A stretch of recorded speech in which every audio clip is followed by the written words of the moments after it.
everybody, Joseph Rothschild here, aka MBT, back with another episode of One Take Testing, the show in which I aim to show off a deck, give you a sense of how it plays, and let you know my thoughts all in one singular take. We're just coming down from an unbelievable Diamond 1 run on Master Duel, and I gotta tell you, I cannot play one more second of Yu-Gi-Oh! Where I have to use my brain. That's why I'm happy to announce that today's One Take Testing is Drytron.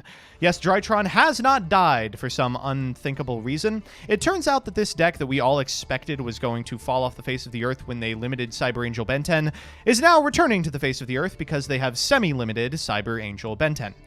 This deck has taken down EU Nationals? They hate when I say that. Whatever tournament it was that was done in EU that Drytron won, and it most recently got second in my Chalice Slime Monthly, with this list, in fact, piloted by Shrug. Now, Drytron, of course, was well known for putting up a near infinite amount of negates, but what it does now is a little more interesting.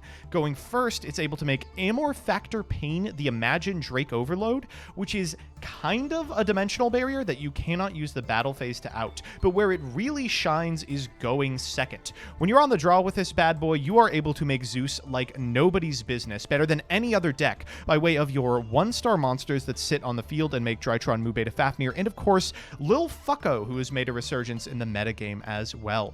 In fact, this deck is poised to be one of the best blind second archetypes in the metagame, with a ton of really powerful capabilities going first as well. Now, you should note this isn't the only way to play the deck. There are some builds that are using your singular search, usually off of Cyber Angel Ben 10, for a Vanity's Ruler, which they then tribute summon using an errant search of a ritual monster to get Magic-y Mech Betos Buster and its counter trap to insulate it against something like Forbidden Droplet. But I find this version a lot less frustrating, so as a result, that's what I'm going to be playing. So to celebrate the Chalice Slime Monthly, we are using the Chalice Slime Monthly brand sleeves, and the important part about this one is losing the die roll. We are aiming to go second here, most likely. Okay, this is a great start. We have Alpha Pitch Ben 10. We've got the Diviner of the Herald already in hand, so we can use the Ben 10 for Ben 10 into something like an Orange Light, maybe. We've even got the Preparation of Rites if we need to go grab the Natasha, which is how we win a lot of our games. Our opponent is beginning with a Pot of Desires, and then they're... Oh, God. Okay. All right. Well, I don't know if we can beat this. DRA is a pretty interesting draw. Let's begin with Alpha Pitch Ben 10. Have you seen this before? Ooh, this would be a really frustrating Solemn Strike, I'll tell you that. Ash Blossom. Okay, that's interesting. Let's go ahead and activate Cyber Angel Ben 10 here. We are going to go ahead and grab... Ooh, wow, this is rough. I think we have to get Itaden? Ooh, okay, so we can use Diviner of the Herald to get the Ritual Spell, and potentially the Ritual Spell to go into, like... an Itaden to go into a Beatrice? Yeah, that's a really rough line, but I think that is it. Whoa, this is going to be a feisty one.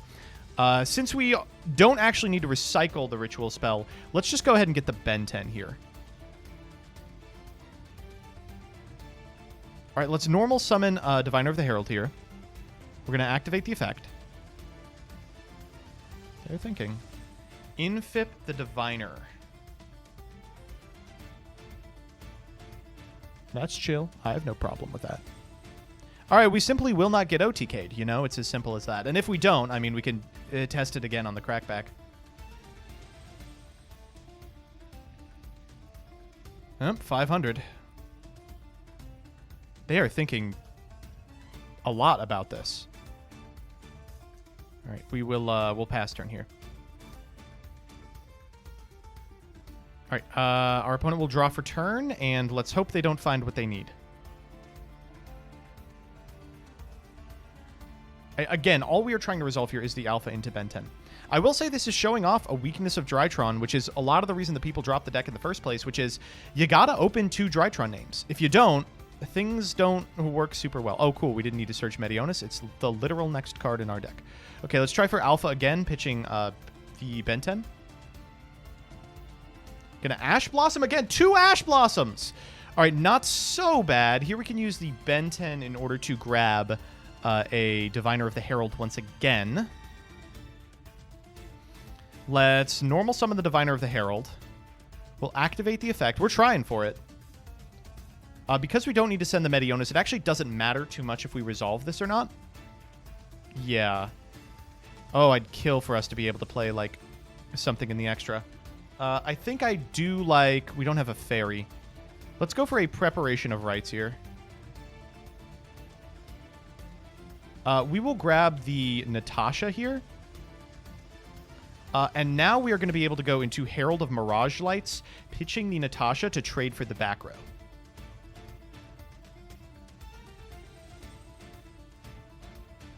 The issue here, unfortunately, is that we don't really have a good way to summon the DRA. Oh, what if we negated our own? So we could summon a Ben 10 here. That would be funny. How can we summon Amor Factor Pain? Oh, by sending the DRA. Let's do that. Okay, so Amor Factor Pain is down. We'll go to combat here. So now our opponent is not going to get a main phase 1. And we're going to be able to prevent them from firing off the effect of their monster. And if we can just resolve this alpha next turn, we might be able to do it. All right, we'll pass back to our opponent.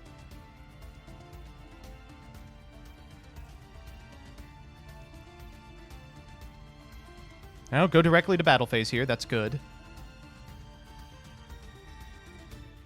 Now, remember, Amor Factor Pain does have an on-field effect. It negates the effects of Fusion, Synchro, and Xyz monsters on the field. Does not negate Links, which is the only thing that this deck is concerned about, alongside Rituals. If you like this field skin, folks, this is available from mst.tv. If you go to Tombox's Patreon at the $5 level or above, you can grab it for yourself. Finally! A guaranteed way to make this happen. We'll go Alpha pitching Natasha. Oh, Lord. We will add a Ritual monster. Let's go grab the last possible one. We are going to activate the Meteonis Engrave, targeting our Alpha. This isn't super sexy, but it is lethal. We're going to go Meteonis, cycling the Alpha for the Natasha. And now that we have the Natasha on field, we not only can target the Amor Factor Pain in order to gain a lot of life points, we also have the ability to start taking opponents' monsters if they ever make it onto the field. But I'm just going to try for it. Amor Factor Pain direct.